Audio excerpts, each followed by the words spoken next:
I recently accidentally discovered a litmus test for men and how if their like relationship to their male ego is problematic.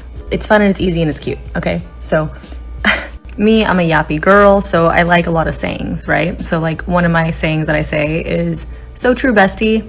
So like, for example, like if me and my roommate are going somewhere, I'm like, we have plenty of time, like we can leave in 10 minutes. She'll be like, but we have to get gas, remember? And I'll be like, so true, bestie. Try it on a man. That is the worst idea I've ever heard in my life, Tom. Yes, it's horrible, this idea. You know, I'm failing to see how something as pointless as this saying is supposed to prove anything, but I guess that's just because I don't know what you're saying when you're trying to test whether or not a man has a problematic ego. And come to think of it, I don't even know what the hell a problematic ego even is. The only thing that I can come up with is how a dude reacts when you call him bestie. Now, I'm not saying this applies all the time, but if you call a guy a bestie, you have about an 80% probability that he's going to be turned off by this kind of sentiment and isn't going to want to have anything more to do with you because, regardless of how you feel, you're putting that dude in the friend zone. And dudes who want to be with you don't take kindly to being put there because it means you're only with them because you want to use them for emotional support or when you need your tire change. And the second you call him bestie, you've immediately told him that you don't find him attractive. And once a man hears that, he's going to leave you because he's not going to waste his time with a woman who doesn't reciprocate how he feels. So I guess that means a problematic ego entails a man who isn't going to allow you to use them. Like, I've done this accidentally probably 6 times now with men where he'll say, like, I'll say something and he'll say something, oh my god, so true, bestie. And the problematic ones, like, they have an issue with that for some reason. Like, they don't want to be bestie. They do not want to be bestie. And the ones that are not problematic, they either giggle or they just like move right past it. Give it a shot. No. Lady, the only ones who move past being called bestie are simps. They have no problem with it because they're holding out for you to think of them as something more than friends later on down the road. The men who don't have time for that crap leave because their time is valuable. Those men found you attractive and you don't feel the same way, which is fine. You're entitled to your preferences, but you can't expect those men to stick around once they know how you feel about them. That's not problematic, nor does that mean they have a fragile ego. If anything, they respect themselves enough to the point where they're not going to bother with you. And that's because they have better things to do with their time than be with a woman who's going to disrespect them with one of those meaningless tests. But I get it. Your unwarranted sense of moral superiority thinks that gives you the right to test a man who has no problem being emasculated by you, which is not only dumb, but it's also guaranteed to ensure that you're going to live a life of pure solitude by surrounding yourself with a bunch of simps who you can't bring to respect. Which at the end of the day is your choice. Your test only proves that you're unwilling to respect men. So if that's the intention, then mission frickin' accomplished. Woo! Hey! Hey! Signs that will always have a thing for one another. Virgo will always have a thing for Scorpio, probably because it's really hard to control them and to figure them out, and Virgo likes to do that. Libra will always have a thing for Sagittarius, probably because Libra wants to be in the know and Sagittarius is always in the center of it. Capricorn will always have a thing for Pisces because Capricorn is so focused on a destination and Pisces is not. Aquarius will always have a thing for Aries because Aquarius really enjoys the egotistical but healthy nature of Aries. Aries is able to be selfish. Aquarius finds it difficult, but they want to be selfish. What? You know, that's interesting. I've always thought that the sign that said long hair freaky people need not apply would get along great with the sign that says you have to have a membership card to get inside, since they're both demanding some form of exclusivity. It's bold, direct, and lets them know what they're in for. Same thing with the sign that says anybody caught trespassing will be shot on sight, getting with the sign that says you need to have a shirt in order to get a seat. But that's a given. Both of them know their standards and they're not willing to settle for less. Now, it gets complicated with street signs. You got courts, streets, lanes, avenues. I mean, boulevards and courts go together because trees like cul-de-sacs. But drives and lanes are mortal enemies, but that has more to do with a feud involving zoning rights and a Camaro that was accidentally sold when it was promised to another. And it gets kind of complicated even more, especially after the bodies were discovered out near the quarry. Boulevard swears he had nothing to do with it, but considering that Judge Avenue is Lane's third cousin twice removed, the circumstances get get even more murky. So it gets kind of complicated after that, but the point is that these things have more logic attached to them than something as dumb as the star alignment on the day your mother pooped you out onto this earth. Pisces will always have a thing for Taurus. Pisces likes how Taurus doesn't care how much they indulge. And Pisces likes how Taurus is self-sufficient. Like, people talking, you say, huh? What are you talking about? Aries will always have a thing for Gemini because Gemini has lots of energy and Aries as well. Gemini's instability actually intrigues Aries rather than pulls it away. Taurus will always have a thing for Cancer. Taurus likes how comfortable Cancer can be in whatever situation that they're in. And you get a reaction from people who say, huh? What are you talking about?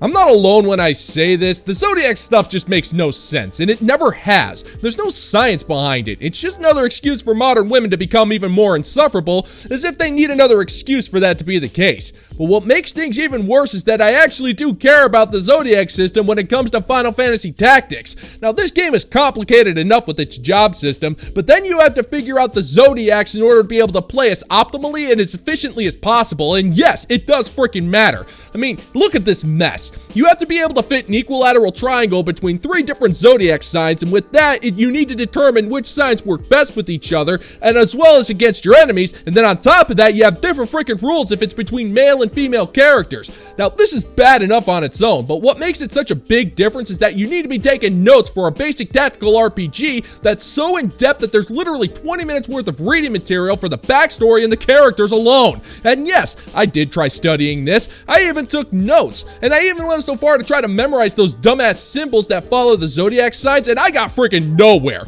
And that is a lot of investment for something as stupid as Zodiac signs, and no, I'm not embarrassed to admit that.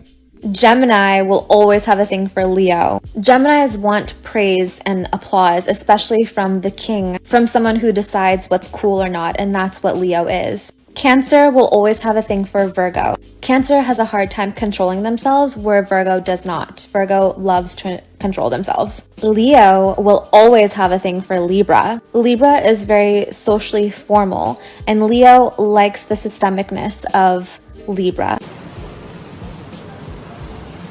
Right.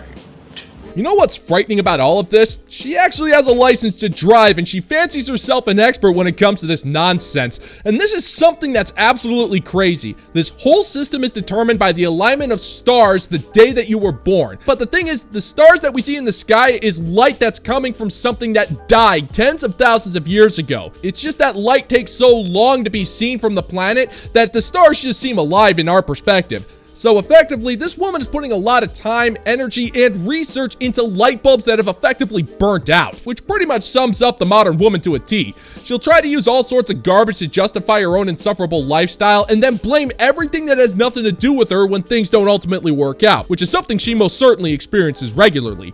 They'll blame everything they can, including the friggin' stars. Anything that will grant her a hall pass to keep acting as stupid as she possibly can. And the irony is that these very same women also believe that they are strong and independent. But how can you be strong and independent when you believe your personality is determined by something that happens hundreds of thousands of light years away? And her answer will take 20 minutes to explain, but at the same time, will explain absolutely nothing, which is the only thing about a modern woman that can make any possible sense. Yeah, that checks out. That sounds about right. I'm literally telling you the key to being so hot and magnetic and getting anything you want is being authentically you. Being 1000% yourself, just loving your energy and loving like the way you just present yourself to the world, because that's what people find attractive. Why would anyone be obsessed with you when you are trying to conform to the masses, when you're trying to be somebody who you're not? You can smell that shit from a mile away. It's not just me who can see that. It's the energy you radiate. If you're not radiating at an authentic level, nobody is going to be obsessed with you. That's just the tea. That's it. Jesus, she is terrifying. You know what, woman? I'm finding myself agreeing with you. We can smell fake from a mile away. And lady, you are reeking. There is absolutely nothing authentic about you. You wear the same clothes, you wear the same makeup, and you even record the same nonsense rants in your car in the middle of a friggin' parking lot. That's pretty much every modern woman in a nutshell. You can't even come up with an original thought. You say be authentic, but you can't even explain what that means. It's just another buzz phrase like strong and independent, or I graduated from college. You don't know what it means. You just say it because someone else said it first. mean, think about it, woman. If you were authentic, then you would be showing your authenticity in these videos. You would be showing, not telling. But you have nothing to show, and that's why you must scream this generic talking point in your car right before you drive home to an empty apartment filled with the exact same knickknacks that every single modern woman clutters herself with. And we smell it. It reeks of desperation and cope. That's why we avoid you like the plague. We don't need to be around a woman who reeks like a grain silo filled with fish heads and a 2-week-old deer carcass. It's quite pungent. Oh, yeah. It's a formidable scent. Stings the nostrils. The second you start not caring and you're just like, listen, I'm unique in my own self. Everybody is unique. Everybody is unique. And people are drawn to things that are unique and rare. So like I said, why would anyone be obsessed with you when you're trying to be somebody who you're not and you're trying to be like everybody? It's not hot. It's not hot. It's not hot. Like, that's it. Be yourself. Put on your noise canceling earphones and just live your fucking life. That's it. Your intellect is as weak as your dollar. Failure is your destiny. You disrespect yourself and your nation. You are made of stupid. Woman, I don't see how you can insist that everybody is unique in this world when you're the one who insists on conformity. You all insist that the best way to be authentic is to be demanding, to lash out at anybody who disagrees with you, and any man who doesn't want to be with you is insecure, dusty, or broke. You can't stand living in a world where nobody sees you as anything different than what you are, and what you are is unoriginal. You don't even have an independent thought in your own head. You're just nothing but a mindless drone that's told how to act and think. That's why you freak out when people don't give you any attention. I mean, think about it for a second. What makes you unique? Why should people be obsessed with you when there's nothing to obsess over? You're average looking at best, you're emotionally unhinged, and you act as if you're rare, but you're about as common as an NPC in Grand Theft Auto. You have no life to live, so you keep on insisting on doing the same thing as everyone else in hopes that you'll get a different result. And lady, that is not hot. It's just not. It's not hot at all. In fact, it's the opposite. It's cold. Just about as cold as your bed every single night when you go home, and will continue to do so for the rest of your life, which within itself is the only thing authentic about you. Go figure. Just want to take a moment or 22 to say thank you to the fine members of the Bounty Board over on Patreon for their continued support of my work as I get content out to you fine gentlemen and gents every single day on the internet. So to the fine members of the Bounty Board, this one's for you. All hail! And if you're interested in supporting my work, check out the Bounty Board over on Patreon, where $5 a month gets you access to exclusive content you're not going to find on YouTube. I'll leave the link in the pinned comment down below for you. And of course, you can always support the channel by liking this video, sharing, leaving comments, and if you're enjoying my particular brand of comedy, then I hope I've earned your subscription today. Now, back to the cringe. Okay, boys, we need to talk. I have been on the dating apps for 5 months now. I want to help you out, okay? Because I've seen some things, and I've seen a lot of bad profiles. I would say 75% of the profiles I see on dating apps from men could use a lot of improvement. So let your girl help you out.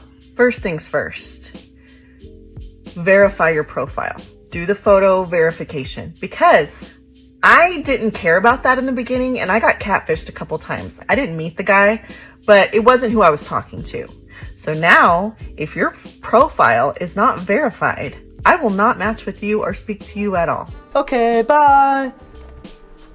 Okay, so if I'm understanding your idiotic complaint, you're upset that you're getting too much attention from men and you need them to put their profile picture front and center so you can more efficiently determine that you don't want to talk to them? Lady, a dude is lucky to get 2 likes a month on these dumbass apps, and you're bitching about getting over 600 and not having enough time to filter through them. It's not our responsibility to aid in which you deny them. And while we're on the subject, you need to practice what you preach. There's countless dating profiles of women out there who use photos of nature, their dogs and cats, or group photos to hide that they're the fatty of the group, not to mention decades-old photos, close-ups that have endless amounts of filters, and other crap that you use to catfish men into liking you just so you can turn around and ignore them. What you're doing isn't advice, it's just an excuse for you to complain that Chad isn't hitting on you as much as you want. This isn't about finding a man to date, it's about the quality of attention that you receive on these apps, and that's something most of us couldn't give a damn about, especially when it comes from a woman who obviously divorced her ex-husband and is incapable of meeting a guy. There's no sense in denying it, woman. We all know it to be true. Okay, next. Your very first picture that shows up on your profile needs to be your very best one. It should not be a picture of your dog. It should not be a picture of nature. It should not be a picture of a damn fish. It should be your best picture because, as a woman, for instance, I downloaded Tinder again the other day. I'm shocked. It was right before I went to bed. I woke up the next morning to 600 likes, okay? Because I pay for Tinder, so I see who likes me. Because of that, I don't have time to go look through every profile. So I've got this grid of men, okay? And you know what I'm gonna do? I'm gonna be very, very superficial and shallow, and I'm gonna look at that first picture. Nope. And I will probably end up swiping on maybe like 1 out of 100 guys, if that. Oh, poor you. Right, so in other words, you're butthurt that you're not finding the man that you want on a dating app, and you are instructing a very specific man or men that you want in order for you to feign interest in them. Or at least that's the only thing that I can determine here. Woman, let's just think about this for a second. Who do you think is listening to you? Do you honestly think there's some rich, handsome guy who's out there on a dating app just waiting for you to give him advice so that you'll match with him? The only types of men who will heed this advice are the simps that you won't even match with anyway. The men that you want don't need your advice. You'll flock to them every single time regardless of what's on their profile, and that's if they have a profile at all. You're just bitter that they aren't matching with you because they're after younger, hotter women who have better bedroom ability and less lip. And that's not going to change just because you're going online and trying to instruct men to change their profiles just to please you. Those men don't exist, and nobody could care less what you think about these dating apps because they aren't on the apps. They're too busy doing worthwhile things, like getting enough dryer lint together to start a bonfire. And the funny thing is that if you're properly prepared, you don't need much dryer lint. It's economical and practical. Okay, speaking of pictures, don't put your kids in your pictures. That's creepy. And you're on a dating app and you don't know who's looking at your pictures. It's probably not just women that are looking at men's profiles. Okay? So don't put your kids' faces on your freaking dating profile. If I see that, it's an immediate ick and I do not match. Also, speaking of pictures, your pictures should be from right now, like in the last 6 months. Do not post pictures from 2002 because we can tell. Really? All right, woman, let me ask you something. How is it that a man putting a photo with him and his kids is any different than a modern woman posting a thirst trap and then in the bio saying that her kids will always come first? At least as a single dad posting a picture with his kids, he's being upfront and honest. Single moms on these apps will always bury the fact that they're looking for a meal ticket below the paragraph that they make about themselves. Now, I get it. You don't want a man with kids. You want a man without them so he can focus all of his attention on you, and then you can spring the trap on him that you expect him to take care of your kids. We see it all the friggin' time. But it sounds to me like you have very specific frustrations because once again, you're frustrated over the quality of men on these apps, and you're legitimately expecting these men to follow your quote-unquote advice to make your dating app experience more pleasant. Everything you've said so far is to cater specifically to you and your sensibilities, and yet you're acting as if you are a representative for all of womankind. And I hate to break it to you, sister, but there isn't a man on this earth who's going to give enough of a crap to change in order to make your life of perpetual loneliness easier. You've got that department all covered on your own there. We can tell when it says that you're 40 and your pictures all look like you're 30 or that you're in high school partying. I know that's when you were in your prime, but listen, we need to know what you look like right now. Please don't have sunglasses on in every picture. I need to see your eyeballs. I need to see your whole face. I need a smiling picture. I need to see those choppers. I need to see what they look like. I need to make sure you've got some. I want, me, mine, now. Lady, you are in no position to be insulting men about whether or not they're in their prime.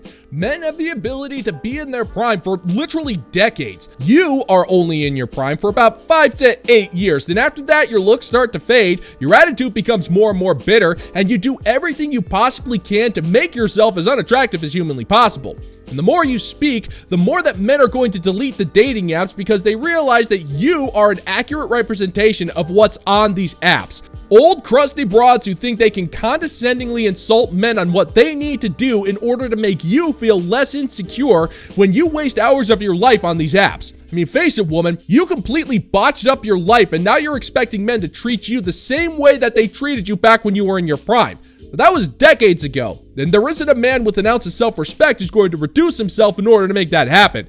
It's just not in the cards, sister. They're just gonna take one look at you and add you to the ever-growing pile of women who aren't even worth the energy to swipe on those dumbass apps.